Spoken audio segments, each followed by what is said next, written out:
Na taarifa nyingine zinaarifu kwamba madereva na wamiliki wa magari mjini Kisii wanaendelea kulalamikia idadi ndogo ya abiria licha ya mgomo kukamilika. Wengi wanasema walilazimika kuongeza nauli kwa kiwango kidogo, lakini abiria wanaonekana kususia kuabiri magari kutokana na gharama ya usafiri.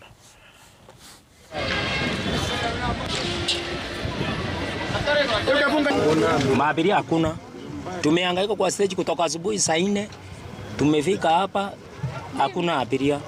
Gari yenye naenda ruti ya pili ndio inaenda Kumanga saa hii. Sasa hakuna magari mengine itaenda kwa sababu hakuna abiria.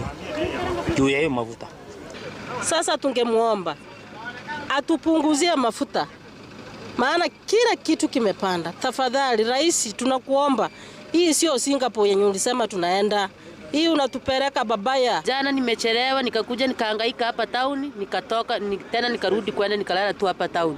Leo pia nimeamka asubuhi, tangia asubuhi mpaka sasa hivi. Sasa sijui nitafika aje nyumbani, watoto nimeacha wenyewe. Sijui nitafika aje nyumbani jamani. Naomba tu mtusaidie. Simshushe hii mafuta jamani. Mbona mmetuhangaisha sana? Si hata nyinyi mnatumia damu, simjaribu kutumia damu kama sisi jamani. Tafadhali.